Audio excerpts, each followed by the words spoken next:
আসসালামু আলাইকুম viewers, welcome to my Akhtar kitchen. কেমন আছেন আপনারা সবাই? আশা করি ভালো আছেন। আমিও ভালো আছি আলহামদুলিল্লাহ। আজকে আপনাদের সাথে শেয়ার করব কচুর শাক রেসিপি। এই রেসিপিটা আপনারা খুব সহজেই বাসায় তৈরি করতে পারবেন। এটা খুব একটি ভালো শাক, এটা খেলে আপনার চোখের জ্যোতি বাড়বে। প্রথমে নিয়েছি কচুর শাক।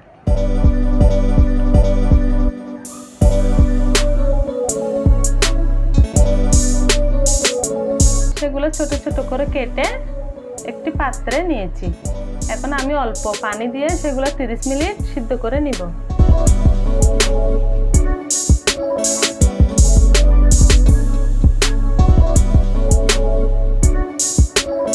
সেগুলো সিদ্ধ হচ্ছে, উপর থেকে একটু নেড়ে ছেড়ে দিচ্ছি। খুব ভালো করে সিদ্ধ হতে হবে। আবার ডেকে দিলাম। সেগুলো সিদ্ধ করা হলে আমি উপর থেকে পানিটা ছেঁকে ফেলে দিয়েছি। এখন আমি একটা গুঁটনি দিয়ে সেগুলো ভালো করে গুটে নিব।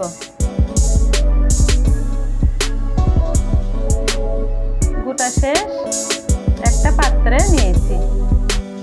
চুলায় একটা ফ্রাই প্যান বসিয়ে দিয়েছি, তার মধ্যে দিয়েছি রান্না করার রেগুলার তেল।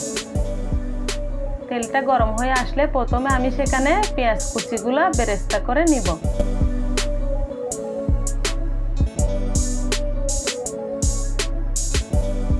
সেগুলা হালকা বাদামি কালার হয়ে আসলে আমি চুলা থেকে নামিয়ে নিব। বাদামি কালার হয়ে এসেছে, আমি এখন সেগুলা চুলা থেকে নামিয়ে একটা বাটিতে নিব।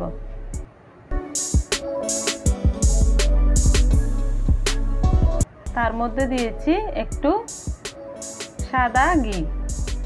ঘিটা গলে আসলে আমি এক এক করে উপকরণগুলো দিব।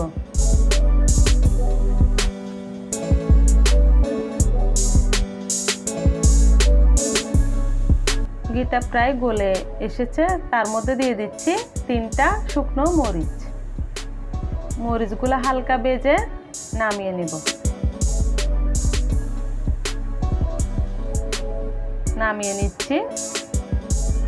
তার মধ্যে দিয়ে দেব 3টা তেজপাতা। দিয়ে দিচ্ছি দারুচিনি, লং। তিনটা একসাথে একটু হালকাভাবে ভেজে নিব।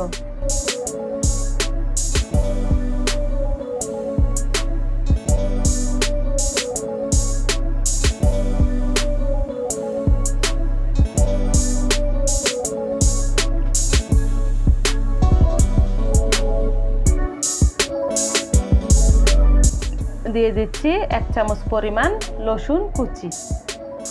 কুচিটা আমি একটু হালকা নেড়ে ছেড়ে ভেজে নিব।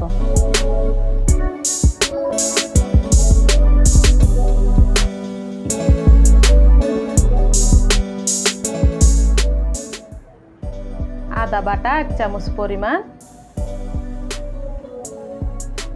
সেটা দিয়ে একটু নেড়ে ছেড়ে নিলাম। 2 চামচ পরিমাণ পেঁয়াজ বাটা। তিনটা একসাথে একটু হালকা নেড়ে ছেড়ে ভেজে নেব।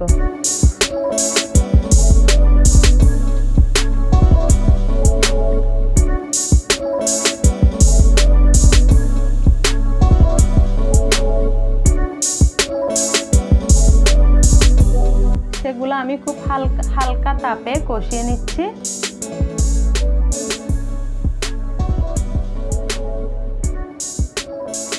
দিয়ে দিচ্ছি 1/2 চামচ পরিমাণ লাল মরিচের গুঁড়া, 1/2 চামচ পরিমাণ হলুদ গুঁড়া, 1/2 চামচ পরিমাণ মশলা গুঁড়া।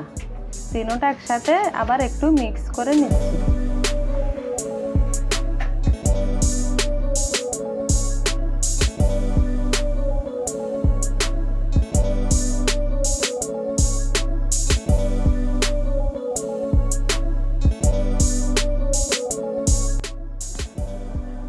দিয়ে দিলাম কচুর শাক। সেগুলা মিশ্রণের সাথে কচুর শাকটা একটু ভালো করে মাখিয়ে নিব। সেটা মিশা শেষ।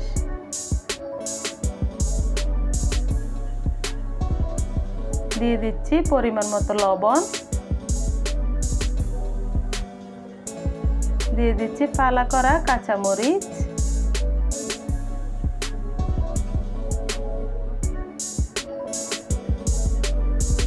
দিয়ে দিলাম ধনে পাতা আর দিয়ে দিচ্ছি বেলাম্বু দুফালা করে কেটে, সেটা দিলে একটু টক টক ভাব হবে, খেতে খুব ভালো লাগবে।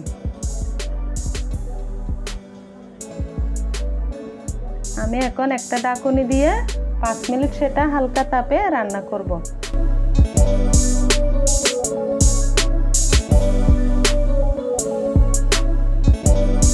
আমি এখন দিয়ে দিচ্ছি ম্যাজিক মশলা, আবার একটু ডেকে হালকা তাপে রান্না করে নিব। এখন আমি উপর থেকে একটু কাঠির সাহায্যে নেড়ে চেড়ে মিক্স করে নিব।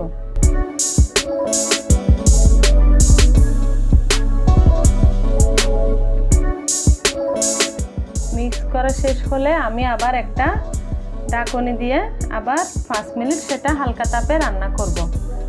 আমার কচুর শাকটা প্রায় হয়ে এসেছে। আমার ভিডিওটি ভালো লাগলে অবশ্যই আমার ভিডিওটি শেয়ার করবেন এবং কমেন্ট করবেন। আমার চ্যানেলটি অবশ্যই সাবস্ক্রাইব করতে ভুলবেন না, আপনাদের জন্য যেন আরও নতুন নতুন ভিডিও নিয়ে আসতে পারি। সে পর্যন্তই খোদা হাফেজ।